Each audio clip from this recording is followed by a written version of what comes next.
Assalamu alaikum warahmatullahi wabarakatuh. Jirra jirtu akkam jirtu uummata qashtii nagaa fayyaa keessanii alhamdulillah ana birallee nagaa isiniin jedha. Hayyegaa dachaanee dhufnee jirra gara yuutuubii kanarraa bannee erga bannee turree jirra. Maa baddan jettanii namni barbaaddanillee hin jirtanii. Garuu gabayaa biyya keenya keessa deemaa oolla. Viidiyoo hanga ta'e viidiyoo muraasa qabadheen dhufee meeshaalee adda addaatu jiranii meeshaa babbareedduu meeshaa aadaati. Meeshaan silaa suuqirratti waddii gurguramu akkatti gabaa keessatti gurguraa jiranii jechuudha bareedatti. Hedduu takka namatti tola.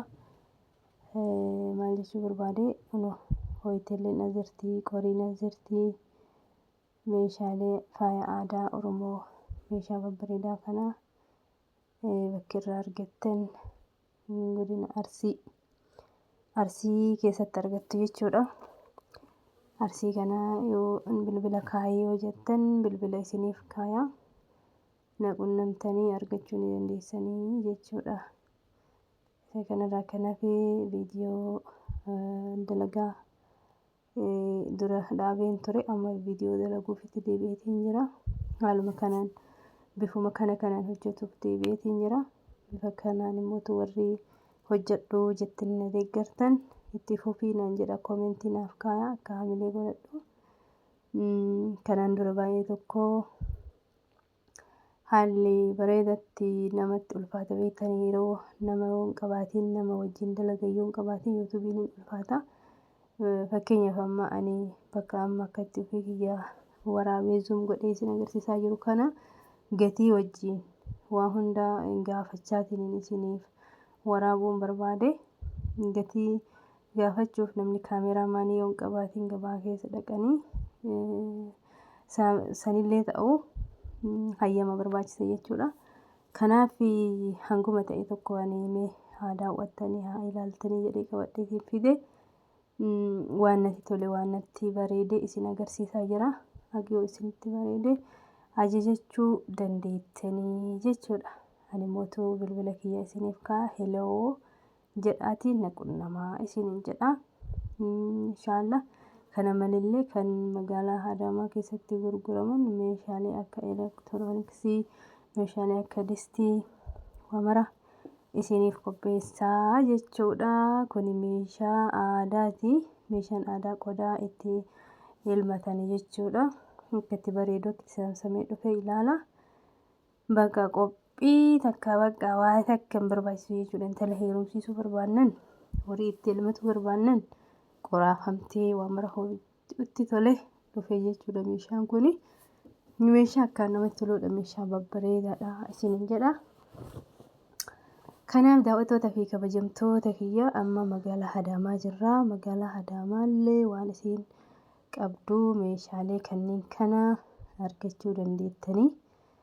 Feetaan kun bilbillee waltanii gatii isaa tokko illee gaafachuus dandeettanii. Kana fakkaataa isiniin jedha wanti biyya alaatti barbaadamu guutuun as keessa jira. Kanaaf isinillee akka irraa fayyadamtan abdii qabaa jechuudha. Namni biyya galuu barbaadu namni meeshaa manatti bitachuu barbaadu kun kana fakkaata. Bakka hunuka distiillee kana wanti addaa wanni ajaa'ibaa wanni babbareedduun kana jedheetiin isinitti hima. Akkasumas wanti barbaadan hundinuu asitti argamanii wantoota argaman kana keessaa kana hin barbaadaa kana ni barbaadaa kana inni barbaadaa akka jettan taate ani isiniif qopheessuuf qophiittiin jira isiniin jedha. Kanaaf distiin xiqqoo fi guddoontu walirraa jalatti guyyaa biraan karabbii yoo rabbiin jedhe yoo rabbiin fedhe yeroo baay'ee haalli viidiyootti waraabuu naaf mijatu didee waan dhiisuuf ofii garuu hamileen kiyya hamilee yuutuubii dalaguu waan qabuuf yaa rabbii naa mijjeessi jedheetuma rabbuutti kadhataa jira. Naa mijjooftee gaafa jettee qaamaan irra dhaabbadhee gatii isaatiin waliin isiniif waraabaa jechuudha. Akkasumas kaameraamaanii argachuun baay'ee ulfaata. Namni beeziidhaa nama wajjin dhaabbattee kana waraabuudhaaf hin deemu namni mootuu hin tuffataa waan isaan beeku. Kana fakkaataa isiniin jedha distiin kana fakkaataa tiiriin kana fakkaataa. Kunoo meeshaa mana keessaa meeshaalee biffee keessa galan waxii miqraba ayinaadhaan jechuudha. Distii kana gatii isaa waliin qopheessii yoo jettan taate isiniif qopheessaa. Kana fakkaataa kunoo firmuusilleen ayinaadhaan namni gaafa namatti dhufu namni baay'ee yookaan mana dhufu deemu taate firmuusii guddaa bakkuma tokkotti itti naqattu jechuudha. Isin jalaan qabbaniisu. Meeshaaleen kun hundinuu meeshaalee orjinaalaa jechuudha. Forjiitii miti. Isinii galee akkuma Dubaayin keessatti yookaan biyyoota Arabaa garaagaraa keessatti argatan sanitti argachuu dandeettanii. Isiniin jedhaa maallaqni jiraannan waan feetan hojjettan waan feetan dhiiftanii. Isiniin jedha kana fakkaata. Hayyeegaa daawwattootaa fi kabajamtoota kiyyaa ani wanti ani jechuu barbaade yeroo baay'ee viidiyoo irraa of duubatiin deebi'aa hin deema. Garuu viidiyoo waraabuun kiyya hin oolu. Viidiyoo waraabee gisee jedhamutu haalli shabakaa haalli mootuu na dabbareetu bakka viidiyoo ofii kiyyaa keessatti argamnee jedhee ofuma kiyyaa of ceemisiisee dhaabe malee kunoo viidiyoo xiraatti viidiyoo bareedduu akka itti waraabaa jira jechuudha. Viidiyoodhaan kun ani baay'ee natti bareedee lookeeshinii biyya keenyallee as ilaalaa lafti biyya keenyallee akkatti bareeddu as ilaalaa lafti kuni Adaamarraa gara Finfinnee deemna jechuudha. Kana fakkaataa bootaan kunis bareedduu argitanii biyyi keenya akkatti bareedee ispaaltiidhaan akkatti tole waan Adaamaa ala osoo baatanii Adaamaan akkatti tolaa jirti maashaallah amma kan irra tolaa jiru irra guddaadhaayyuu kan duraanii akkana fakkaataa isiniin jedha ammanumaa manni fooqirraan ijaaramaa jira kan diizaayinaa kan Dubaay qabattee jirti jechuudha. Kanaaf daawwattootaa fi kabajamtoota kiyyaa bakka isin jirtan maratti nageenya rabbii isin bira haa jiraatu. Warra biyya ambaa jirullee rabbiin biyya ofiititti nagaan isaan haa galchuu. Biyya keessanitti rabbi nagaan isin haa galchuu. Biyya namaa keessaa isiniin jedhaa haalli biyya namaa hundinuu amma sodaachisaa ta'ullee ijoollee keenya nagaa amaanaa rabbitti kennanne inshaallah rabbi nagaan isin jiraachise rabbi nagaan isin haa galchuu isiniin jedhaa. Egaa daawwattootaa fi kabajamtoota kiyyaa wanti nama qabu tokko hedduu jira. Wanti haamilee namaa ta'us jira. Wanti nama qabullee jira. Kanaaf haamilee jechuun fuuldura keenya waan nuuf godhu rabbitu beeka. Nuti ammaaf hin beeknu jechuudha. Kana fakkaataa isin jedha magaalaa Adaamaatti seenaa jirra. Magaalaan Adaamaa kunoo deemaa jiru tana akkana bareeddi. Ispaaltiin gara Finfinneerraa gara Adaamaa oofa jechuudha. Isiniin jedha kanaaf dheeraa machaaraa asirra haga baaleetti karoorri kan qabamee nu akka itti hojjetamee tiniin jechuudha. Kan mangistiin amma qabatee hojjetaa jiru koliidarii jedhamee yaamama. Manneen karaa gubbaatti argamu manneen fokkataan hin diigama. Warri mana karaa gubbaatti ijaartanii jirtan egaa rabbi isinii haa laalu jenna. Kanaaf maaliif jedha yoo duraa saayitii isaan eeggatii yoo duraa seera isaan eeggatiin ammarraa diigamaa jira jechuudha. Sababni yoo duraa tartiiba isaan balleesse jechuudha namichi ijaaree qabitellee jechuudha. Kanaaf ifama qubaanna qabee samuuni qubaanna qabee isiniin jedha. Kanaaf namni daa'imman guddisuu mootu daa'ima guddisuu ulfaataadha.